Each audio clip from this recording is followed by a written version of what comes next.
Menteri Energi dan Sumber Daya Mineral, Bahlil Lahadalia, mengumumkan rencana pemerintah untuk menghentikan ekspor timah, mencontoh keberhasilan pelarangan ekspor biji nikel pada 2018 hingga 2019 yang berhasil meningkatkan nilai ekspor nikel hampir 10 kali lipat dalam 5 tahun terakhir. Pada periode 2018 hingga 2019, total ekspor nikel Indonesia hanya mencapai sekitar 3,3 miliar AS dolar. Setelah pelarangan ekspor biji dan penguatan industri pengolahan dalam negeri, nilai ekspor nikel pada 2024 melonjak menjadi sekitar 34 miliar AS dolar.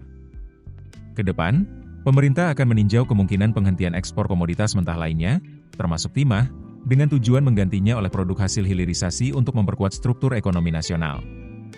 Tahun lalu pemerintah sudah melarang ekspor bauksit.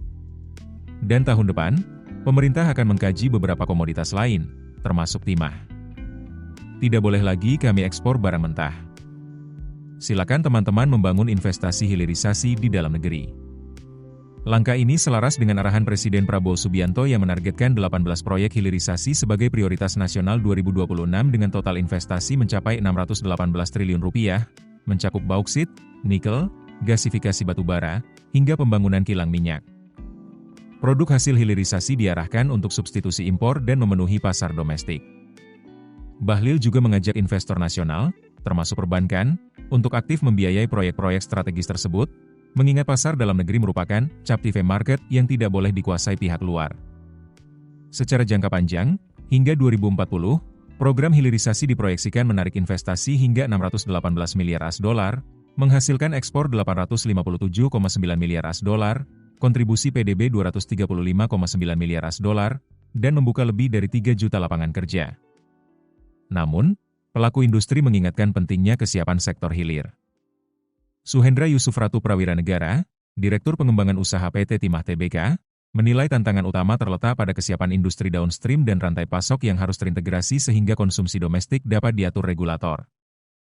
Saat ini, sekitar 92% produksi logam timah Indonesia masih diekspor, sementara kebutuhan domestik baru mencapai 78%. Rizal Kasli, Ketua Badan Kejuruan Teknik Pertambangan Persatuan Insinyur Indonesia, menilai kebijakan pemerintah strategis untuk mendorong industri manufaktur dalam negeri, namun menyarankan pelarangan ekspor dilakukan secara bertahap agar tidak mengganggu cash flow perusahaan tambang yang belum memiliki pasar domestik yang kuat. Ia menekankan fokus utama pemerintah harus pada pembangunan industri turunan hingga menghasilkan barang jadi, end product, sehingga manfaat hilirisasi dapat optimal bagi perekonomian nasional. Download aplikasi Kontan sekarang di App Store atau Play Store. Keputusan bisnis terbaik datang dari data, bukan tebakan. Mudah berlangganan Business Insight dengan subscribe with Google.